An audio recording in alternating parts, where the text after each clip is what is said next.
আসসালামু আলাইকুম সবাইকে, আমি জানাতুল তাবাসসুম। আজকে আমরা পঞ্চম অধ্যায়ের বেসিক নিয়ে আলোচনা করব। তো আজকে টপিক হচ্ছে পরিপাকতন্ত্র। পরিপাকতন্ত্র কি এবং কি কি নিয়ে পরিপাকতন্ত্র গঠিত হচ্ছে সেটাই আজকে আমাদের আলোচনার বিষয়বস্তু।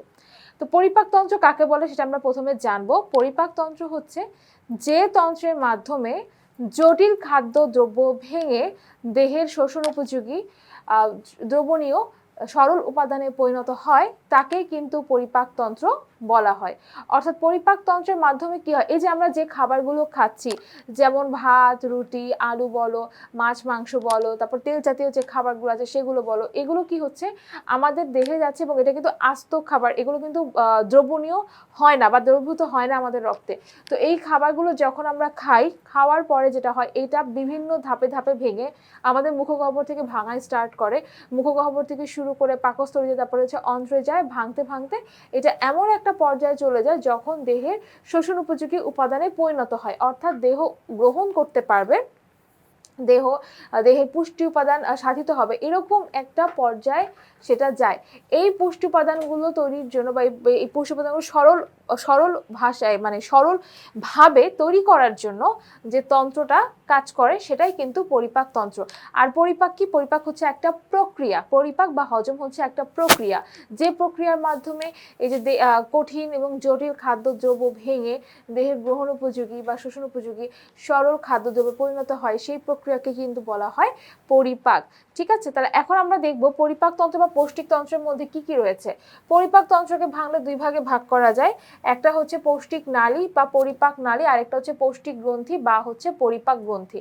এখন পরিপাক নালী বা পৌষ্টিক নালী কিন্তু আমাদের মুখগহ্বর থেকে স্টার্ট হয়, মানে মুখ থেকে স্টার্ট হবে এবং পায়ু পর্যন্ত যাবে, অর্থাৎ পায়ু পর্যন্ত এটা শেষ অংশ। ঠিক আছে, আচ্ছা। তো প্রথমত হচ্ছে পৌষ্টিক নালী বা পরিপাক নালী হচ্ছে এমন একটা নালী যে নালীর মাধ্যমে তোমার হচ্ছে খাদ্যদ্রব্যটা মুখ থেকে শুরু করে পায়ু পর্যন্ত যাবে, মানে খাদ্যদ্রব্যটা মুখ থেকে ভাঙা শুরু করবে, মানে মুখের গহ্বর এখানে ভাঙা শুরু করবে এবং দেহের অবশ্যই দেহের মধ্যে যত বর্জ্য জাতীয় পদার্থ রয়েছে সেগুলো পায়ু পথে উন্মুক্ত হয়ে যাবে। তো পরিপাক নালী যেটা, সেটা কোথা থেকে শুরু হচ্ছে? মুখ থেকে শুরু হচ্ছে। তাহলে মুখ থেকে শুরু হবে। মুখ প্রথমটা হচ্ছে কি মুখ থাকবে, এরপরে মুখগহ্বর, মানে মুখের যে ভিতরের অংশটা সেটা হচ্ছে কি মুখগহ্বর। এরপর হচ্ছে দাঁত। দাঁতের কাজ কি? দাঁতের কাজ হচ্ছে কি এই যে আমরা যে খাবারগুলো খাচ্ছি সে খাবারগুলো চাবানো, কাটা, ছিঁড়া, এই কাজগুলো হচ্ছে কি দাঁতের কাজ। এরপর হচ্ছে গলবিল। দাঁতের পরে মানে মুখগহ্বরের পরে একটা অংশ থাকে যেটা হচ্ছে গলবিল। খাবারটা আমাদের মুখগহ্বর থেকে কোথায় যাবে? তারপরে গলবিলে যাবে। গলবিল থেকে অন্ননালীতে প্রবেশ করবে। অন্ননালী বা খাদ্যনালী সেম জিনিস। তারপরে সেটা যাবে পাকস্থলীতে, অর্থাৎ খাদ্যটা হচ্ছে পাকস্থলীতে যাওয়ার পরে পাকস্থলীতে বিভিন্নভাবে পাকস্থলীতে সংকোচন প্রসারণ হয়ে সেটা কাইমের মতো গঠন তৈরি করে এবং সেটা কি হয় পরবর্তীতে অন্ত্রে প্রবেশ করে। অন্ত্র মানে হচ্ছে ক্ষুদ্রান্ত বা বৃহদন্ত্র। অন্ত্রে হচ্ছে দুইটা অংশ থাকে, ক্ষুদ্রান্ত আর বৃহদন্ত্র। এখন ক্ষুদ্রান্তে ফার্স্টে যাবে। এখন ক্ষুদ্রান্তের আবার তিনটা অংশ রয়েছে। তিনটা অংশ কি কি? প্রথমটা হচ্ছে ডিউডেনাম, তারপরে হচ্ছে জেজুনাম, তারপর হচ্ছে ইলিয়াম। আমরা সিরিয়াল ওয়াইজ মনে রাখবো। তো মনে রাখার সহজ উপায় হচ্ছে যে ডিউডেনামের ডি, আমি যদি এভাবে হিসাব করি, ডিউডেনামের ডি, জেজুনামের জে, আর ইলিয়ামের ই দিয়ে আসলে কোনো অর্থবোধক শব্দ হয় না, তাই আমরা ইলিয়ামের লটা নিব। তাহলে মনে রাখার উপায় হচ্ছে কি ডিজেল, অর্থাৎ ডিজেল দিয়ে আমরা মনে রাখবো ক্ষুদ্রান্তের তিনটা অংশ। তাহলে ক্ষুদ্রান্তের প্রথম অংশটা হচ্ছে কি ডিউডেনাম, যেটা হচ্ছে কি পাকস্থলীর পরে একটা ইউ আকৃতির অংশ থাকে, এটাকে ডিউডেনাম বলা হয়। এরপরে হচ্ছে কি জেজুনাম, এরপরে হচ্ছে কি ইলিয়াম। এরপরে দেখো ক্ষুদ্রান্তের পরের অংশটা হচ্ছে কি বৃহদন্ত্র, মানে ইলিয়ামের পরে তোমার বৃহদন্ত্র স্টার্ট হয়। সিকাম কোলন মলাশয়। কিভাবে মনে রাখবো? সিকাম দিয়ে মনে রাখবো। কিভাবে? সিকামের দন্তাশয় দিয়ে সিকাম, তারপরে হচ্ছে কোলনের ক দিয়ে হচ্ছে কি সিকামের ক, আর মলাশয়ের ম দিয়ে হচ্ছে কি সিকামের ম। অর্থাৎ সিকাম যদি আমরা মনে রাখি তাহলে সি দিয়ে বা সিকাম, কো দিয়ে কোলন, আর ম দিয়ে হচ্ছে মলাশয়। তাহলে সিকাম দিয়ে আমরা বৃহদন্ত্রের এই তিনটা অংশ মনে রাখতে পারবো। মলাশয়ের পরের অংশটার নাম কি বলতো? পায়ু। ঠিক আছে, তার মানে আমরা যে খাবারটা খাচ্ছি সেই খাবারটা মুখ থেকে শুরু করে পায়ু পর্যন্ত এত বড় লম্বা নালীর মাধ্যমে যায়। এরপরে দেখো এই যে আমাদের কিছু পৌষ্টিক গ্রন্থি বা পরিপাক গ্রন্থি রয়েছে, এটার কাজ কি? এই পরিপাক গ্রন্থি বা পৌষ্টিক গ্রন্থি হচ্ছে এমন এক ধরনের গ্রন্থি যেগুলো থেকে পর্যাপ্ত পরিমাণের এনজাইম নিঃসরণ হয়। এনজাইম মানে হচ্ছে যখন আমাদের এই অন্ননালীতে খাবারগুলো যাচ্ছে বা পৌষ্টিকনালীতে খাবারগুলো যখন যাচ্ছে তখন হচ্ছে খাবারগুলো ভাঙার জন্য, খাবারগুলো তো জটিল অবস্থা থাকে, সহজে তো ভাঙা যায় না। তো ভাঙার জন্য কি করতে হয়? এনজাইমের প্রয়োজন হয়। যেমন তোমরা দেখবে বড় বড় ইট কিন্তু একবারে ভাঙা যায় না, হাতুড়ি দিয়ে আস্তে আস্তে পিটিয়ে পিটিয়ে টুকরো টুকরো করতে হয়। ঠিক সেভাবে খাবারগুলোকে কিন্তু একবারে ভাঙা যায় না, এটা বিভিন্ন ধাপে ধাপে ভাঙতে ভাঙতে যাবে। তো যখন খাবারগুলোকে ভাঙার প্রয়োজন হবে, আমাদের দেহে যে পৌষ্টিক গ্রন্থিগুলো আছে সেই পৌষ্টিক গ্রন্থি থেকে স্পেসিফিক কিছু এনজাইম বের হবে। এনজাইম কি? এটা হচ্ছে একটা রাসায়নিক পদার্থ। এই রাসায়নিক পদার্থগুলোর কাজ কি? খাবারকে ভাঙা। খাবারকে ভাঙার আগ পর্যন্ত রাসায়নিক পদার্থ যেরকম থাকে, খাবারটাকে ভেঙে দিয়ে সেই রাসায়নিক পদার্থগুলো ঠিক সেম থাকবে, অর্থাৎ তার মধ্যে কোনো রকম পরিবর্তন আসবে না, সে নতুন কোনো পদার্থ তৈরি করবে না, শুধুমাত্র এই খাবারটাকে ভাঙতে সাহায্য করবে। তাহলে এই পৌষ্টিক গ্রন্থি বা পরিপাক গ্রন্থি থেকে কি বের হচ্ছে? এনজাইম বের হচ্ছে। তাহলে এটা কয়টা আছে আমাদের শরীরে? আমাদের হচ্ছে কি পাঁচটা রয়েছে। প্রথমত হচ্ছে লালা গ্রন্থি। কোথায় থাকে? আমাদের হচ্ছে মুখগহ্বরে লালা গ্রন্থি থাকে। লালা গ্রন্থি হচ্ছে কয় জোড়া থাকবে? 3 জোড়া থাকবে, মানে 6টা থাকবে। এরপরে হচ্ছে আমাদের দেহে সবচেয়ে বড় পৌষ্টিক গ্রন্থি হচ্ছে কি যকৃৎ। তার আগে আমি বলে দিই, লালা গ্রন্থি থেকে যে এনজাইমটা বের হয় সেটা হচ্ছে কি টায়ালিন। লালা রসের সাথে টায়ালিন মিক্স অবস্থায় থাকে। তো টায়ালিন এনজাইম কি করে? শর্করা জাতীয় খাবারকে ভাঙতে সাহায্য করে। এরপরে হচ্ছে কি যকৃৎ। যকৃৎ বা কলিজা, এটা হচ্ছে দেহের সবচেয়ে বড় পরিপাক গ্রন্থি বা হচ্ছে পৌষ্টিক গ্রন্থি। তো এই পরিপাক গ্রন্থি থেকে কি বের হচ্ছে? পিত্তরস বের হচ্ছে। পিত্তরস কি করে? স্নেহ জাতীয় খাবার বা ফ্যাট জাতীয় খাবারকে ভাঙতে সাহায্য করে, মানে ছোট ছোট টুকরা করে, এরপরে সেটার পরিপাক হবে। তো যকৃতে শুধু যে পিত্তরস তৈরি করে তা কিন্তু না, এটা ছাড়াও কিন্তু আরো গুরুত্বপূর্ণ জৈব রাসায়নিক কাজকর্মও কিন্তু করে থাকে।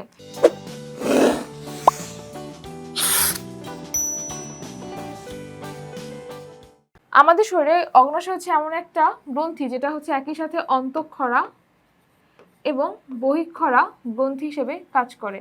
এখন কথা হলো, অন্তঃক্ষরা আর বহিঃক্ষরা গ্রন্থি বলতে কি বোঝায়? অন্তঃক্ষরা গ্রন্থি মানে হচ্ছে যেখান থেকে হরমোন নিঃসরণ হয়, হরমোন নিঃসরণ হবে, ঠিক আছে? যেখান থেকে হচ্ছে হরমোন নিঃসরণ হবে। হরমোন মানে হচ্ছে কি, এই গ্রন্থিগুলো থেকে কিছু রাসায়নিক পদার্থ বের হয়, রাসায়নিক পদার্থ বের হয়ে দূরবর্তী অঙ্গে গিয়ে কাজ করবে। এখন এই দূরবর্তী অঙ্গে গিয়ে কাজ করার জন্য কোনো নালীর প্রয়োজন হয় না, এবং এটা হচ্ছে সরাসরি রক্তে মিশে যেতে পারে, এবং দেখা যায় যখন কাজ করে কাজ শেষে আবার সেটা কোনো রকমের রাসায়নিক পরিবর্তন হয় না। তো মূলত হচ্ছে কোনো রকমের নালীর সাহায্য ছাড়া, মানে কোনো নালীর মধ্য দিয়ে যাবে না, শুধুমাত্র রক্তে মিশে যাবে এবং দূরবর্তী অঙ্গে গিয়ে কাজ করবে। সেটা হচ্ছে কি হরমোন, এবং অন্তঃক্ষরা গ্রন্থিগুলো থেকে হরমোন নিঃসরণ হয়। আর একটা হচ্ছে কি বহিঃক্ষরা গ্রন্থি। বহিঃক্ষরা গ্রন্থিগুলো থেকে এনজাইম নিঃসরণ হয়। এনজাইম কি হয়? খাবার পরিপাকে সাহায্য করে। অর্থাৎ আমরা যে খাবারগুলো খাচ্ছি, যেমন হচ্ছে শর্করা জাতীয় খাবার, প্রোটিন জাতীয় খাবার, ফ্যাট জাতীয় খাবার, এই খাবারগুলোকে ভাঙতে সাহায্য করবে তাদের ওপরে কাজ করা স্পেসিফিক কিছু এনজাইম, যে এনজাইমগুলো ওই খাবারগুলোকে ভেঙে আবার হচ্ছে যেরকম ছিল সেরকমই থাকবে, ঠিক আছে? আচ্ছা, কিছু হরমোনের নাম বলি। কিছু হরমোনের নাম হচ্ছে, যে মনে করো গ্রোথ হরমোন, এটা একটা হরমোন। তারপর হচ্ছে গিয়ে অ্যাড্রেনালিন হরমোন, তোমরা পড়বা, তোমরা 10 নম্বর অধ্যায়ে পড়বা আশা করি। আর এটা হচ্ছে গিয়ে মনে করো যে পিটুইটারি গ্রন্থি যেটা থাকে, পিটুইটারি গ্রন্থি থেকে অনেকগুলো হরমোন বের হয়, ঠিক আছে? তারপরে বহিঃক্ষরা গ্রন্থি থেকে এনজাইম হিসেবে কি বের হবে? যে যেমন হচ্ছে কি ট্রিপসিন, লাইপেজ, এই কাইমোট্রিপসিন, এই সব হরমোনগুলো বের হতে পারে, এই সকল এনজাইমগুলো বের হতে পারে।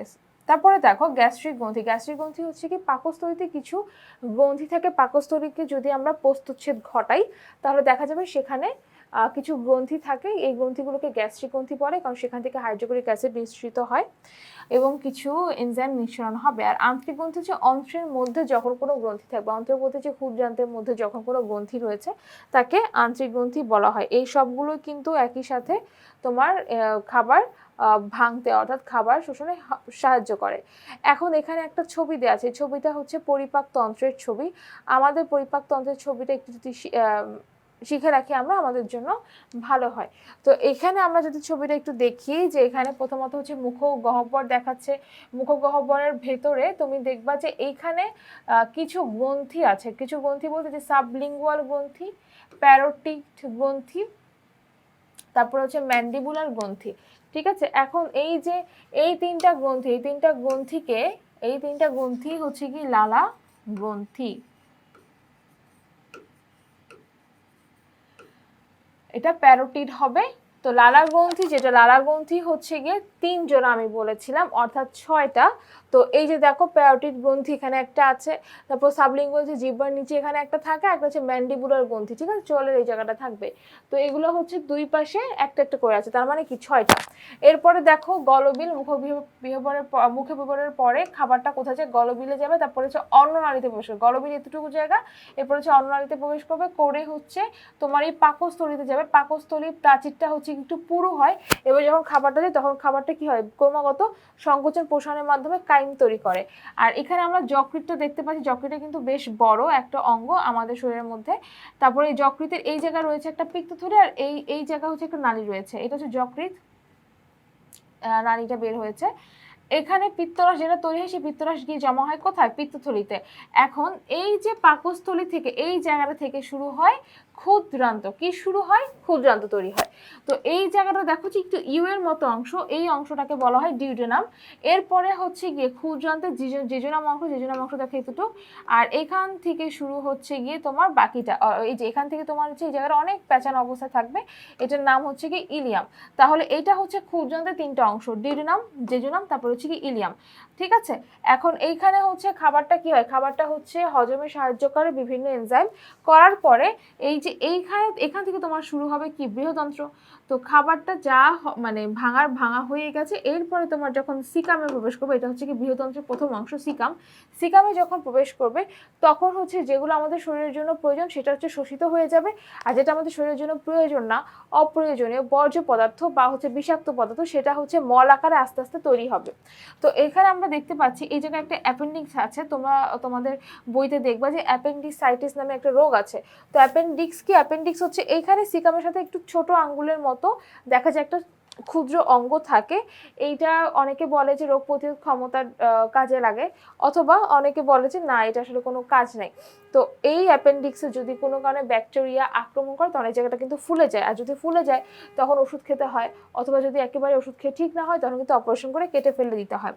আচ্ছা, এখন হচ্ছে কি এই সিকামের মধ্যে এই পরিপাককৃত যে খাবারগুলো সেগুলো প্রবেশ করে, তারপরে সিকাম থেকে যায় হচ্ছে কোলনের মধ্যে। তো কোলনের মধ্যে দুটো আছে, একটা হচ্ছে ঊর্ধ্বগামী কোলন, ঊর্ধ্বগামী বলতে হচ্ছে যেটা উপরের দিকে যাচ্ছে, আর অনুপ্রস্থ কোলন আছে যেটা হচ্ছে প্রস্থ বরাবর থাকছে, ঠিক আছে। এটা হচ্ছে ঊর্ধ্বগামী কোলন, আরেকটা হচ্ছে কি প্রস্থ বরাবর থাকছে, আরেকটা হচ্ছে কি নিম্নগামী কোলন, মানে যে কোলনটা হচ্ছে নিচের দিকে যাচ্ছে, ওকে। আরেকটা হচ্ছে সিগময়েড কোলন, তার মানে কোলনেরও কিন্তু কিছু ভাগ আছে, যে কোলনটা উপরের দিকে যে কোলন যাচ্ছে সেটা ঊর্ধ্বগামী, যেটা প্রস্থ বরাবর সেটা অনুপ্রস্থ, যেটা নিচের দিকে যাচ্ছে সেটা হচ্ছে কি নিম্নগামী কোলন, ঠিক আছে। আচ্ছা, তারপর সিগময়েড কোলন, তাহলে বৃহদন্ত্রের প্রথম অংশ সিকাম, তারপরে হচ্ছে কি কোলন, এরপরে সবার লাস্ট হচ্ছে মলাশয়। যে দেখো তোমার মলাশয় দেখা যাচ্ছে, এই যে মলাশয়ের এইখানে হচ্ছে কি আস্তে আস্তে দেহের যত বর্জ্য পদার্থ রয়েছে সেখানে আস্তে আস্তে মল আকারে জমা হয়, এরপরে পায়ু পথে হচ্ছে সেই মলটা বের হয়ে যায়, অর্থাৎ দেহ থেকে বর্জ্য পদার্থ বের হয়ে যায়। এই যে দেখো এই যে এত বড় নালী, আমি যদি এই জায়গাটা হচ্ছে পরিষ্কার করে দেখো, এইখানে হচ্ছে কি মুখগহ্বর থেকে বা মুখ থেকে শুরু করে এই যে একটা পরিপাক নালী, এখান থেকে শুরু করে প্যাঁচানো অবস্থা যেটাকে আমরা নাড়িভুঁড়ি বলি, সেটা হচ্ছে এখানে। এরপর এটা কোলন হয়ে পায়ুপথে গিয়ে শেষ হয়। এত বড় একটা নালী, এটা কিন্তু আমাদের হচ্ছে কি পরিপাক নালী, এটার মাধ্যমে কিন্তু কি হচ্ছে, খাবারটা পরিপাক হচ্ছে। এটা দেখতে যত ছোট মনে হচ্ছে আসলে ছোট না, বেশ লম্বা এই নালীটা, শুরু হয় মুখ থেকে শেষ হয় পায়ুপথে। আচ্ছা, তাহলে এই পরিপাক তন্ত্রটার মাধ্যমে কি হয়, আমাদের খাবারটা খুব সহজে হজম হয়ে কি হয়, দেহের শোষণ উপযোগী উপাদানে পরিণত হয়।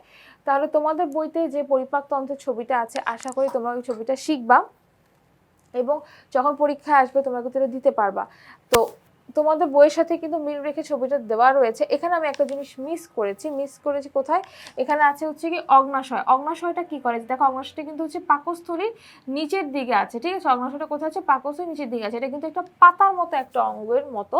তো এই পাতার মতো অঙ্গটা কি করে, একই সাথে হরমোন নিঃসরণ করে, কি হিসেবে, অন্তঃক্ষরা গ্রন্থি হিসেবে, আরেকটা হচ্ছে কি এনজাইম হিসেবে, এনজাইম বের হয়, সেটা কি বহিঃক্ষরা গ্রন্থি হিসেবে, তখন তার থেকে এনজাইমটাও বের হবে। তাহলে অগ্নাশয় একই সাথে এনজাইমও বের করে, আর একসাথে হচ্ছে কি হরমোনও বের করে। এটা কিন্তু 2 নম্বরের একটা গুরুত্বপূর্ণ প্রশ্ন। তাহলে আশা করি আজকে ক্লাসটার মাধ্যমে তোমার পরিপাক তন্ত্র সম্পর্কে একটা বিস্তর ধারণা পেলে তোমাদের এরপরে আর কোনো প্রবলেম থাকবে না। ইনশাআল্লাহ পরের ক্লাসগুলো দেখার জন্য আমন্ত্রণ জানাচ্ছি, তোমাদের সাথে আবার দেখা হবে। আল্লাহ হাফেজ সবাইকে।